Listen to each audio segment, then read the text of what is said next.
ابطال جريد 4 عاملين ايه؟ يا رب تكونوا بخير. ده تاني سيشن للمنهج بتاعنا. السيشن اللي فاتت الناس اللي ما اتفرجتش على السيشن يروح كده يتفرج عليها، والناس اللي لسه ما عملتش سبسكرايب ولايك تعالى روح اعمل عشان يوصل لك كل جديد. اتكلمنا وعرفنا عن ايه ادابتيشن، وقلنا الادابتيشن هي عباره عن بروبرتيز بتهلب الليفنج اورجانيزمز عشان يقدر يبقى سرفايف اند ريبروديوس، وعرفنا يعني ايه هابيتات ويعني ايه كاموفلاج ويعني ايه ايكو سيستم، وخدنا اكزامبل ادابتيشن. ده كل ده خدناه المره اللي فاتت. ركز معايا عشان هناخد النهارده التايب اوف ادابتيشن. مركزين؟ يلا بينا ناخد يعني ايه تايب اوف ادابتيشن.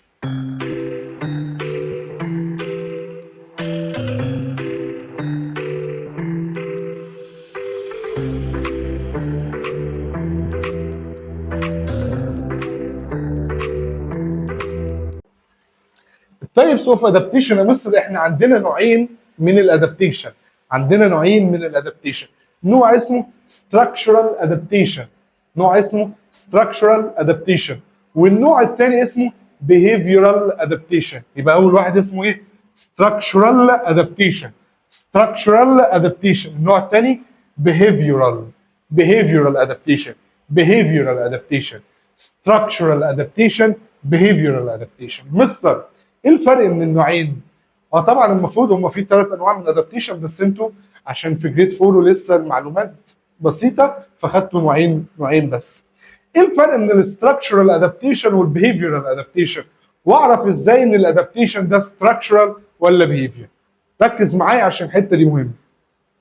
لو الاستراكشرال او لو الادابتيشن حصل تشينج في البادي، حصل تغيير في البادي ستراكشر، ركز في الكلمه دي، حصل تشينج في البادي ستراكشرال، يبقى كده بقول عليه ستراكشر ادابتيشن. تاني، لو حصل تشينج في البادي ستراكشرال ده كده بقول عليه ستراكشر ادابتيشن. زي مين اللي احنا خدناه المره اللي فاتت؟ زي مثلا البولار بير. قلنا البولار بير يا مستر بيبقى عنده ايه؟ ثيك وايت فور. ثيك وايت فور. مش ده تغيير حصل في جسمه في البادي ستراكشرال؟ يبقى ده كده ستراكشر ادابتيشن. حاجه تانية عشان تعرفها، اسال نفسك سؤال: هل الحاجه دي الحيوان اللي بيعملها ولا ربنا اللي خلقها فيه؟ تعال نشوف. الفير بتاع الحيوان ده هو اللي عامله ولا ربنا اللي خلقه؟ بما انه ربنا اللي خلقه يبقى ده كده ستراكشر ادابتيشن. تعال نشوف انذر اكزامبل. عارفين البنجون والبادي فيزلز اللي كانت موجوده في البنجون اللي هي ملفوفه حوالين بعض؟ طيب مين اللي لفها؟ هل الحيوان هو اللي لفها لنفسه، البنجون او البيرد ده هو اللي لفه لنفسه، ولا ربنا هو اللي خلقه كده؟ لا، ربنا هو اللي خلقه كده. يبقى ده كده structural adaptation. يبقى ده كده structural adaptation. يبقى يعني ايه كلمه structural adaptation؟ هو تشينج بيحصل في البادي ستراكشر. هو تشينج بيحصل في البادي ستراكشر. وتسال نفسك سؤال: دي ما ربنا هو اللي خلقها فيه ولا هو اللي عملها؟ لو ربنا هو اللي خلقها فيه يبقى على طول اكتب structural adaptation. طيب زي مين يا مستر؟ يبقى هو change in the animal's body structure. التشينج بيحصل في البادي ستراكشر. زي مين؟ زي البلاد فيزلز اللي موجوده في الفيد بتاعت البنجوين، وزي السيك فير اللي موجوده في البولار بير. طب تعالى بقى نشوف البيهيفيرال ادابتيشن. كلمه بيهيفير يا مستر يعني سلوك. يبقى behavioral adaptation يعني تكيف سلوكي، يعني سلوك بيعمله الحيوان او اكشن بيعمله الحيوان. يبقى البيهيفيرال ادابتيشن هي عباره عن behavior او اكشن، behavior او اكشن، سلوك معين بيعمله الانيمال او الليفنج اورجانيزمز، او رد فعلا او رد فعل معين بيعمله الليفنج اورجانيزم. مستر مش فاهم، تعالى ناخد اكزامبل. زي لما بنتكلم على البيرد مايجريشن، وهنتكلم عليها بالتفصيل في جريد 6 ان شاء الله. البيرد مايجريشن يا مستر اللي هي هجره الطيور. ان الطيور بتيجي في وقت معين من السنه بتهاجر، بتتنقل من مكان لمكان عشان حاجات معينه. طب يا مستر البيرد لما بيعمل مايجريشن مش ده سلوك معين بيعمله؟ بما انه ده سلوك معين بيعمله يبقى ده تبع البيهيفيرال ادابتيشن. تاني حاجه زي الستارت يا جاما ليزرد اللي خدناها المره اللي فاتت، واللي ما اتفرجش على السيشن اللي فات يرجع يتفرج عليها عشان مهمه جدا. ستارت يا جاما ليزرد يا مستر دي عشان تحمي نفسها من الهوت كلايميت بتدور على شادد اريا، بتدور على شادد اريا. طيب لما هي بتدور مش ده اكشن معين بتعمله؟ بما ان اللي هي بتعمل اكشن معين يبقى ده behavioral adaptation. يبقى البيهيفيرال ادابتيشن يا مستر هي عباره هنا التشينج بيحصل في البادي ستراكشر، لكن هنا يا مستر التشينج بيحصل في البيهيفير او الاكتيفيتي او الاكشن. في البيهيفير او الاكتيفيتي او الاكشن زي مين يا مستر؟ زي مثلا زي ديزرت ليزرد لوكس فور، يعني بتبحث على شادت اريا يعني اثناء الهوت ساني دايز لما الدنيا بتبقى سخنه جدا يعني. ده نوع من انواع البيهيفير ادابتيشن، وزي المايجريشن اللي بيعمله الانيمال. يبقى تسال نفسك سؤال، عشان ساعات بيجي في الامتحان يجيب لك بعض الادابتيشن، وده جه في امتحانات السنه اللي فاتت، بيجيب لك بعض الادابتيشن ويقول لك صنفهم لي، هل ده ستراكشرال ولا ده بيهيفير؟ تسال نفسك سؤال.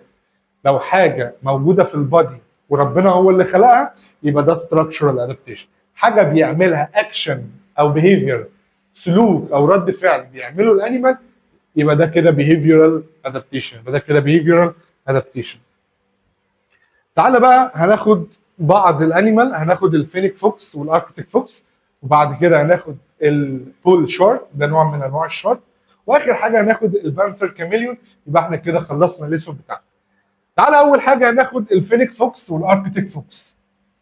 الاثنين فوكسز يا مستر، الاثنين فوكسز، هو ده الفينيك فوكس وده الاركتيك فوكس. لو جينا شفنا هنلاقي ده بيعيش في هابيتات وده بيعيش في هابيتات تاني خالص.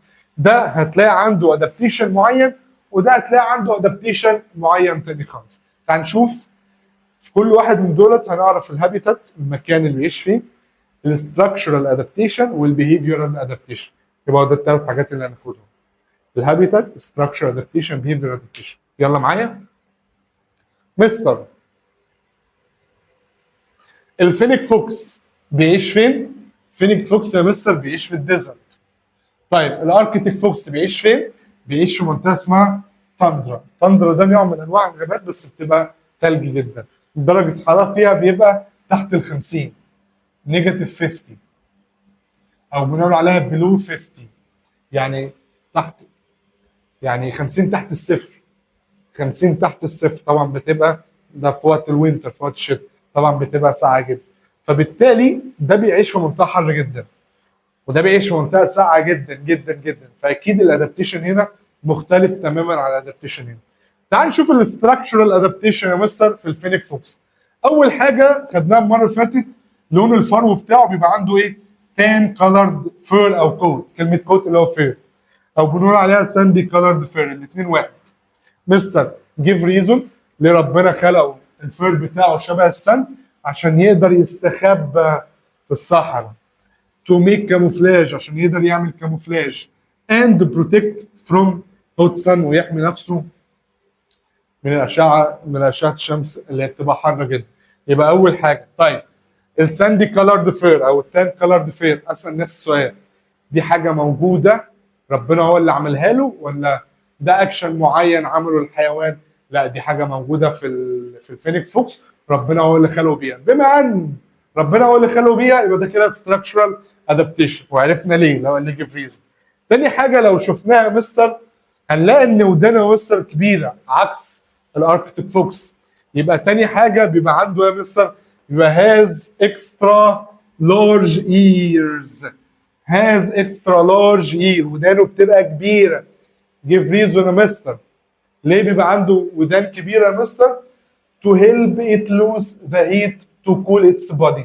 عشان الودان طبعا موضوع كبير مش هشرحه، لما تكبروا الودان الكبيره بيساعد على فقدان الحراره، فبيخلي البادي بتاعه كول. بيخلي البادي بتاعه ايه يا مستر؟ كول. يبقى تاني حاجه بيبقى عنده اكسترا لارج ايرز. مين اللي عنده اكسترا لارج ايرز؟ هتقول لي الفينيك فوكس. جيف ريزون ليه يا مستر؟ to help it lose the heat، بيساعد على خساره الحراره يا مستر، عشان يخلي البادي بتاعه ايه؟ كول. عشان يخلي البادي بتاعه ايه؟ كول. الودان الكبيره، هل ده سلوك معين بيعمله فينيك فوكس او اكشن معين ولا ربنا هو اللي خلقه كده؟ بما ان ربنا هو اللي خلقه كده يبقى ده ستراكشر ادابتيشن. تعال نشوف بقى البيهيفيرال ادابتيشن. فينيك فوكس ده بيعمل بعض الاكشن عشان يخلي البادي بتاعه كول يا مستر. اول حاجه يا مستر بيعمل زي الكلاب. الكلاب بتعمل ايه يا مستر؟ بتعمل حاجه اسمها بانتس. يعني ايه كلمه بانتس يا مستر؟ يعني بتلهف. تلاقي الكلب بيطلع لسانه كده بيفضل يلهث. برضو الفينيك فوكس بيعمل زي الدوجز. يبقى اول حاجه مثلا it pants like dogs، يعني بيلهث كالكلاب، بيلهث كالكلاب. ليه يا مستر بيعمل كده يا مستر؟ عشان يخلي البادي بتاعه ايه؟ كول. to cool its body to cool its body. طب يا مستر البانتس ده اللي هو اللهث اللي هو بيطلع لسانه، مش ده رد فعل او ده اكشن بيعمله الحيوان؟ ده فعل بيعمله الحيوان. بما انه ده اكشن او سلوك بيعمله الحيوان، يبقى ده كده behavioral adaptation. يبقى اول حاجه في behavioral adaptation هو بيعمل ايه؟ بانتس. جيف ريزون اللي بيعمل بانتس عشان يخلي البادي بتاعه ايه؟ كول. تاني حاجه يا مستر هنلاقي ان الحيوانات دي بتعيش في حاجه اسمها جحور. يعني ايه كلمه جحور بالانجلش يا مستر؟ يعني بارز. live in ايه؟ بارز. يعني ايه كلمه بارز يا مستر؟ يعني جحور. وكلمه بانس يعني يلهث. معلش الشاشه مكرهاني النهارده مش عارف ليه. يبقى البانس يا مستر يعني يلهث. بانس يعني ايه؟ يلهث. وده اكشن بيعمله، يبقى ده نقول عليه behavioral adaptation. تاني حاجه لما بيليف يا مستر بيعيش فين يا مستر؟ بيعيش حاجه اسمها بارز، جحور يا مستر. مش ده اكشن بيعمله، هو بيدور على البارز. ليه يا مستر؟ عشان يحمي نفسه من اشعه الشمس الحر. يبقى تاني حاجه ده behavioral adaptation. لو قال لك give reason هتقول to stay its body cool. to stay its body ايه؟ cool. تالت حاجه يا مستر الحيوان ده بيعمل ايه؟ eats all kind of food. eats all kind of يعني بياكل كل انواع الاكل. ليه؟ الراجل ده بيعيش في الصحراء، فالاكل اللي موجود في الصحراء هو اكل محدد جدا جدا جدا، فاكيد مش هيختار اكل معين ولا لا. ليه؟ عشان بيبقى difficult because it's hard to find food. بيبقى صعب اللي هو يلاقي فود معين فبياكل كل انواع الفود. لو خدنا بالنا اللي هو يعني هنا بيعمل بانتس يعني بيلهث، ده اكشن بيعمله. ليف بيعيش، ده اكشن بيعمله. ايتس ده اكشن بيعمله، افعال بيعملها. فعشان كده بقول عليها behavioral adaptation. تعال نشوف يا مستر بقى عمنا الاركتيك فوكس. طبعا الاركتيك فوكس اول حاجه يا مستر بيبقى عنده thick fur. ممكن كمان نقول thick white fur او خليها thick fur. بيبقى عنده thick fur. الفرو بتاعه بيبقى تخين. ليه؟ عشان هو بيعيش في منطقه اللي هي التندرا. تندرا درجه الحراره 50 تحت الصفر، بلو 50، فطبعا ثلج جدا، عايز حاجه تدفيه. فربنا خلق له الفرو بتاعه بيبقى thick. اول حاجه بيبقى عنده thick fur. ليه يا مستر؟ تو كيب اتس بادي وورم، عشان يحافظ على البادي بتاعه يبقى دافي. تاني حاجه يا مستر ده بقى واحده من الحاجات الجميله اللي موجوده في الاركتيك فوكس. طبعا نشوفها طبعا، هنشوف عظمه ربنا في الحاجات دي. اول حاجه ان الفير بتاعه بيبقى لونه وايت في فصل اللي هي مستر في الوينتر سيزون. يبقى تاني الاركتيك فوكس، سوري الاركتيك فوكس في الوينتر سيزون الفير بتاعه بيبقى لونه ايه؟ وايت. بيبقى لونه يا مستر وايت. طب تعالى بقى يا مستر في السمر سيزون يا مستر نلاقي الفير بتاعه لونه ايه؟ براون. يعني هل لون الفير بيتغير على حسب السيزون؟ وده دي حاجه من عظمه ربنا. نلاقي دي ربنا عظيم في خلقه. يبقى نلاقي يا مستر اركتيك فوكس في الوينتر الفير بتاعه بيبقى لونه وايت، لكن في السمر الفير بتاعه بيبقى لونه براون. طب يا مستر هل هو اللي بيغير ولا ربنا اللي خلقه فيه؟ يعني ربنا هو اللي خلقه كده. يبقى بما انه الاجابه ربنا هو اللي خلقه كده يبقى ده structural adaptation. حصل تغير في البادي ستراكشر. طبعا ليه كده يا مستر؟ عشان يقدر يعمل سنيك اب يتسلل اون براي ان اني سيزون. عشان في اي سيزون يا مستر يقدر يتسلل ويمسك الفريسه بتاعته. اقول لك جيف ريزون. ثالث حاجه يا مستر لو شفناها يا مستر هنلاقي ان الايرز بتاعته ودانه عكس الفينيك فوكس. الفينيك فوكس يا مستر ودانه لارج كبيره، لكن هنا ودانه يا مستر شورت. هنا لارج عشان يفقد الحراره، فبالتالي البادي بتاعه يبقى كول. لكن هنا درجه الحراره عاليه، فربنا خلق له ودانه صغيره اللي هو عنده شورت ايرز. شورت ايرز ليه يا مستر؟ اند ليجز تو هيلب ات سي وورم، عشان يخلي البادي بتاعه وورم. يعني هل الودان الكبيره بتخلي البادي كول والودان الصغيره بتخلي البادي وورم؟ بس ده موضوع كبير مش عليكم، بس اهم حاجه تعرفوا. اوكي، يبقى مين اللي عنده لارج اكسترا ايرز ودانه كبيره؟ الفينيك فوكس. طب مين اللي عنده شورت ايرز اند ليجز؟ الاركتيك فوكس. تعال نشوف بقى البيهيفيرال ادابتيشن. طبعا الاركتيك فوكس عامل زي الفينيك فوكس عشان برضه بيعمل ليف ان بارز، بيعيش في البحور. ده اكشن بيعمله او بيهيفير بيعمله، فبالتالي ده بيهيفير ادابتيشن. تاني حاجه برضو زي الفينيك فوكس اللي هو بييت اول كايند اوف فود، بياكل كل انواع الاكل. لو قال لك هنا ليه جيف ريزون وهنا ليه جيف ريزون، هتقول له ايه؟ because it's hard to find food. because it's hard to find food. عشان من الصعب اللي هم يلاقوا اكل، فبالتالي بياكلوا كل انواع الاكل. مستر عندي نوت مهمه، بيقول لي السبيشال شيب اوف ايرز في الفينيك فوكس والاركتيك فوكس، يعني الشكل المميز بتاع ودان الفينيك فوكس والاركتيك فوكس ده ليه يا مستر؟ ليه ربنا خلقه كده؟ لو قال لك جيف ريزون هتقول ايه؟ تو allow excellent hearing، عشان يقدروا يسمعوا كويس. تو هيلب ذيم هانت، وده يساعدهم وهم بيعملوا هانت. يبقى ليه عندهم سبيشال شيب اوف ايرز يا مستر؟ to allow excellent hearing. اهم حاجه الكلمه دي، to allow excellent hearing. to allow excellent hearing. يبقى احنا كده خلصنا اول تو انيمالز. بعد كده نخش يا مستر على البول شارك. البول شارك ده مستر هو نوع من انواع الشارك القروش، بس مختلف عن باقي القروش. ليه يا مستر؟ احنا عارفين ان الشارك يا مستر او موست اوف شاركس، معظم القروش يا مستر بيعيش في انهي نوع من الميه؟ طبعا بيعيش في السولت ووتر، الميه المالحه اللي هو زي السي والاوشن. يبقى موست اوف شاركس معظم انواع الشاركس يا مستر بيعيشوا فين؟ بيعيشوا في السولت ووتر، ما عدا عمنا البول شارك بقى. البول شارك ده مستر بقى بيقدر يعيش في السولت ووتر وبيقدر يعيش في الفريش ووتر. هو الشارك الوحيد، اعتقد يعني هو الشارك الوحيد اللي يقدر يعيش في الميه المالحه والميه العذبه. يبقى الهابيتات بتاعه يا مستر بيعيش فين؟ يبقى ليف ان سولتي اند فريش ووتر، يعني بيعيش في الميه العذبه والميه المالحه، الميه العذبه والميه المالحه. مستر لو احنا جينا شفنا البول شارك لون جسمه، هنلاقي ان الجزء اللي فوق غامق والجزء اللي تحت فاتح شويه. هل يا مستر هو رب يعني بالصدفه ربنا خلقه كده؟ اكيد لا، ربنا بيخلق كل حاجه مش بالصدفه، عشان حاجه، عشان هدف معين. يبقى يا مستر العمليه او المنظر ده عند البول شارك بنسميه ايه يا مستر؟ بنسميه كاونتر شيدنج. بنسميه كاونتر شيدنج. يعني ايه كلمه كاونتر شيدنج يا مستر؟ كاونتر شيدنج ان هنلاقي ان الباك، الظهر بتاع الشارك، الباك بتاع الشارك بيبقى لونه دارك. هو ده الكاونتر شيدنج يا مستر، ان الباك بتاعه بيبقى لونه ايه؟ دارك. والبلي اللي هو البارت بتاعته بتبقى لونها ايه يا مستر؟ تبقى لونها وايت، يبقى تاني الباك لونه دارك والبلي لونه ايه يا مستر؟ وايت. هو ده الكاونتر شيدنج، اوكي.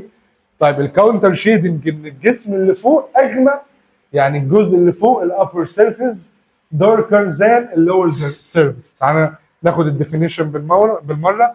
الكاونتر شيدنج يا مستر هي عباره عن فيتشر فيها ايه يا مستر؟ من اول هنا ان الابر سيرفيس الجزء العلوي بتاعه او بتاع جسمه بيبقى ايه؟ داركر ذان، يعني اغمق من اللور سيرفيس.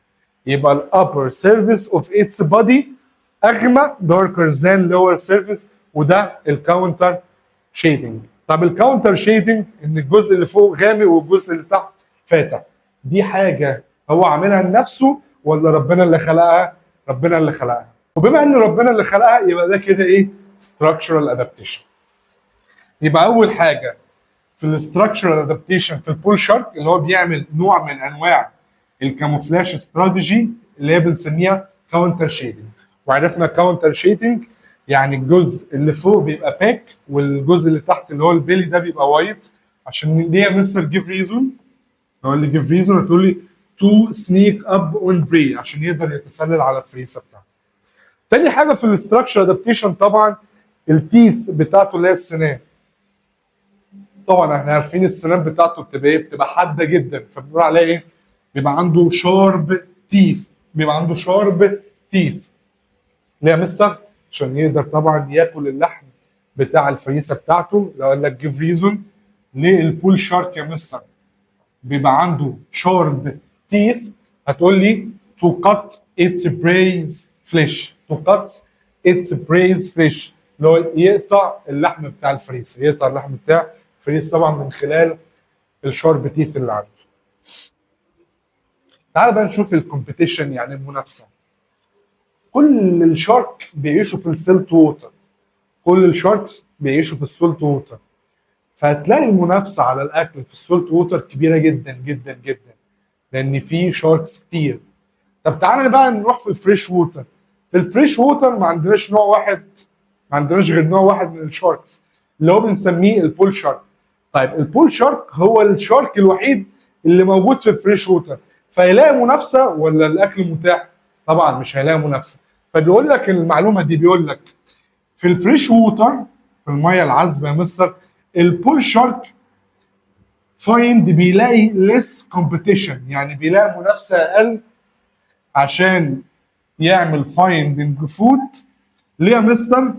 because no other sharks live in fresh water، عشان مفيش شاركس تاني بيعيشوا في الفريش ووتر. يبقى المنافسه فين عشان الشاركس تدور على الاكل؟ في السولت ووتر ولا في الفريش ووتر؟ في السولت ووتر في شاركس كتير، انواع كتير من الشاركس، فالمنافسه هناك شديده، اكل فالمنافسه عليه شديده. طب في الفريش ووتر المنافسه بتبقى اقل، الكومبيتيشن بتبقى ليس كومبيتيشن. ليه يا مستر؟ عشان مفيش غير البول شارك بس هو اللي بيعيش في الفريش ووتر، وده طبعا نوع من انواع الاستراكشرال ادابتيشن.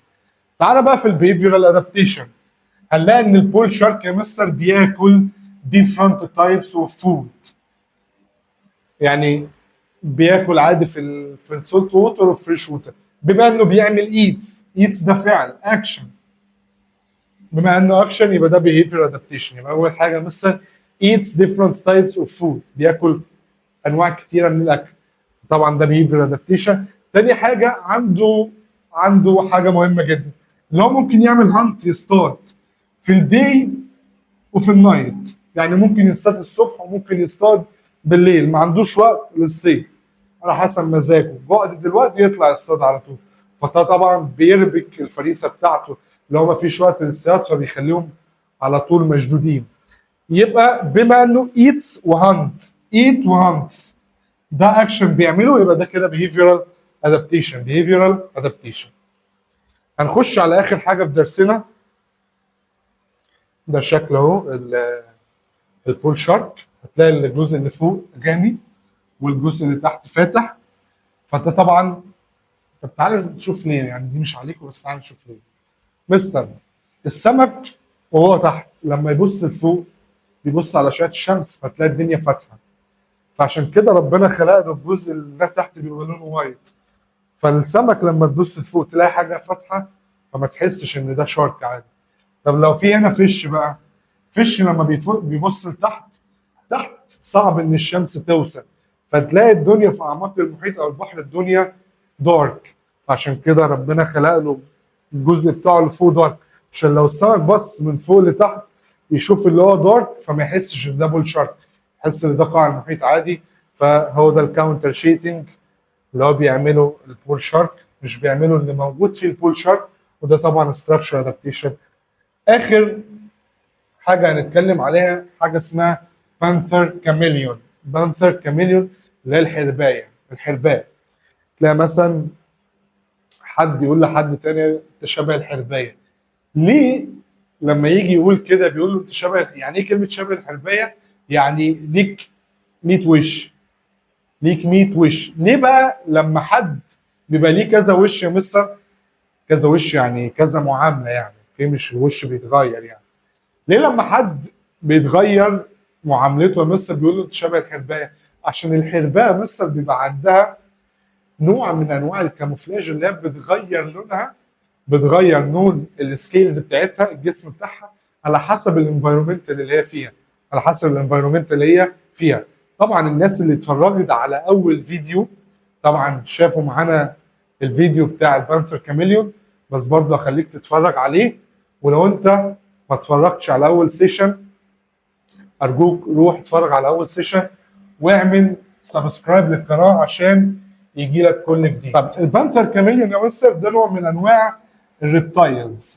يعني ايه كلمه ريبتايلز يا مستر؟ يعني زواحف. يعني ايه زواحف؟ الحيوانات اللي بتزحف زي التعبان والحاجات دي.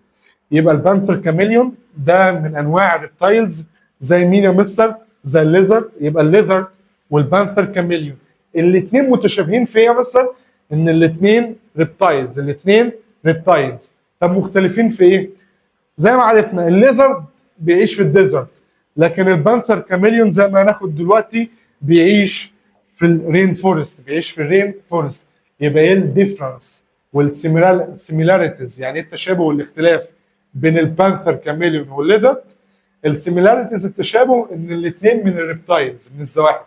الاختلاف ان الليزرد بيعيش في الديزرت والبانثر كاميليون بيعيش في الرين فورست. كده الاختلاف والتشابه بين البانثر كاميليون والليزرد وعرفناهم. خلاص عرفنا ان البانثر كاميليون والليزرد الاثنين من الريبتايلز، من الزواحف، والاثنين جسمهم بيبقى فيهم فير ولا سكيلز. طبعا جسمهم بيبقى فيهم سكيلز، وعرفنا برضو المره اللي فاتت الفرق بين الفير والسكيلز. مش كل شويه بقى اقول لك روح شوف السيشن اللي فاتت وشيرها بقى عشان زمايلك، ما تبقاش اناني، خلي زمايلك كلهم يستفيدوا. تعالى بقى في البانثر كاميليون. عرفنا البانثر كاميليون بيعيش فين؟ في التروبيكال رين فورست. تروبيكال رين فورست. تعال نشوف بقى الاستراكشرال ادابتيشن وبعد كده بيفر ادابتيشن. في الاستراكشرال ادابتيشن يا مستر قلنا ان البادي بتاعه بيبقى موجود فيه فير ولا سكيلز؟ قلنا بيبقى موجود فيه سكيلز. طب السكيلز دي بتبقى ابيض واسود ولا كلرفول؟ طبعا بتبقى كلرفول او كلر. يبقى اول حاجه البادي بتاعه cover with colored scales. cover with colored scales. cover with colored scales. يعني القشور بتاعه بتبقى ملونه. give reason ليه يا مستر؟ طبعا عشان يعمل hide between the green leaves and colorful flowers، عشان يستخبى بين الاشجار او الاوراق اللي لونها اخضر والزهور الملونه. عشان كده السكيلز بتاعته بتبقى ملونه. ركز بس في الحته دي عشان نركز فيها عشان بعد كده نرجع لها. تاني حاجه يا مستر لو لقينا لو شفنا شكل رجله هنلاقي مستر اللي هي شبه الفي شيب. لا عامله كده اهي. بصوا عامله كده شبه الفي شيب. بيبقى تاني حاجه عنده في شيبد فيت، رجله شبه الفي. ليه يا مستر؟ طبعا بيبقى عنده لونج تيل، ديله بيبقى طويل. ليه يا مستر؟ عشان يعمل هولد تايتلي، عشان يمسك بشده. to hold tightly the branches of tree، عشان يقدر يمسك في الفروع بتاعت الشجر وما يقعش. فشكله شبه الفي كده عشان يقدر يمسك بشده. يبقى ليه شبه الفي؟ هتقول لي to hold tightly the branches of tree. ثالث حاجه يا مستر هنلاقي، ودي مهمه جدا، هنلاقي يا مستر ان الايز، العينين بتاعت الكاميليون move in opposite direction. move in opposite direction independently of each other. يعني كل واحده، يعني تلاقي واحده بتتحرك لفوق وفي نفس الوقت الثانيه بتتحرك لتحت. طبعا احنا مش هنعرف نعمل كده. تلاقي واحده بتتحرك يمين والثانيه بتتحرك شمال. واحده بتدور على الفود سيرش فور فود، والثانيه بتستخبى من البريدتور. يبقى ده كده يا مستر لا الكاميليون ايز موف ان اوبوزيت دايركشن. موف ان اوبوزيت دايركشن في اتجاهات مختلفه ومش بيعتمدوا على بعض، كل عين بتعتمد على نفسها independently of each other. ليه يا مستر؟ قلنا one eye search for food، مش لازم something to eat. one eye search for food والثانيه and the other eye look out for dangers، بتبحث او بتشوف الخطر جاي منين عشان تقدر تحمي نفسها. يبقى الثلاثه دولت يا مستر زي ما قلنا عليهم دولت ستراكشر. تاني عندها سكيلز بتبقى كلر، ربنا هو اللي خلقها بيها ستراكشر ادابتيشن. الفيد رجلها شبه الفي والتيل عندها كبيره. الاي بتاعتها تقدر تتحرك ان اوبوزيت دايركشن، ودولت الجيف ريزون بتاعتهم يعني. طب تعال نشوف بقى في البيهيفير ادابتيشن. اول حاجه يا مستر هنلاقي ان البانثر كاميليون ممكن تقدر تنفخ نفسها، تعمل puffs up its body with air، يعني تنفخ نفسها بالايه؟ بص جسمها هنا عادي، لكن بص جسمها هنا قدرت تنفخ نفسها. ليه يا مستر؟ مثلا لو في اي خطر جاي عليه فعايز تخوف الحيوان اللي هو ياكلها، فتخوف الحيوان ازاي؟ اول حاجه اللي هي بتنفخ جسمها بالايه، يبقى اول حاجه puffs up its body with air، بتنفخ جسمها بالايه. دي لو قال لك يا مستر لو هي حصل dangers، يقول لك when it feels danger، لما تشعر بالخطر اول حاجه بتنفخ جسمها بالايه. تاني حاجه يا مستر هتلاقيها بتopen its mouth wide، بتفتح بقها بشكل كبير عشان اللي قدامها يخاف، يبقى puffs up its body with air. تاني حاجه open its mouth widely، يعني بشكل عريض. تالت حاجه يا مستر it change the color of its scales. ركز بقى معايا في حاجتين مهمين. هنا البادي بتاعها بيبقى عندها colored scales، ده ربنا اللي حطها فيها، يبقى ده structural adaptation، يبقى ده structural adaptation. لما بقى هي اللي بتغير، لما هي اللي بتغير اللون، ده كده behavioral adaptation. يبقى ارجوكوا عشان دي طلاب كتيره بتلخبط فيها، لو قال لك ان البادي بتاعها عندها colored scales، البادي هاز colored scales، يبقى ده كده structural adaptation. لما بتعمل تشينج، بص ده فعل هي بتعمله، لما بتعمل تشينج للكلر يا مستر، لما بتعمل تشينج للكلر يبقى ده كده behavior adaptation. ناخد بالنا من الاثنين دول كويس. يبقى ده كده البيهيفير ادابتيشن اللي هي بتعمله. وكمان دي الحاجات اللي هي بتعملها لما تحس ان في خطر. ايه بتعمل؟ ثلاث حاجات: puffs up, open its change، تعمل puffs up its body with air، بتنفخ جسمها بالاير. open its mouth wide، بتفتح بقها بشكل كبير. تاني حاجه change the color of its scales، يعني بتغير الالوان. لو في الامتحان اتكلم على السكيلز نفسها يبقى ده كده structure adaptation. لو اتكلم ان السكيلز دي لونها بتتغير يبقى ده كده behavior adaptation. وارجوكوا يا ريت ما تتلخبطش. وبكده نكون خلصنا تاني سيشن. ارجوك ركز وذاكر كويس، وكمان شير السيشن دي مع زمايلك خليهم يستفيدوا. ولو لسه ما عملتش سبسكرايب انزل دلوقتي كده واعمل سبسكرايب عشان يوصل لك كل جديد. وما تنساش ان الساينس از فان فور ايفري ون. سلام.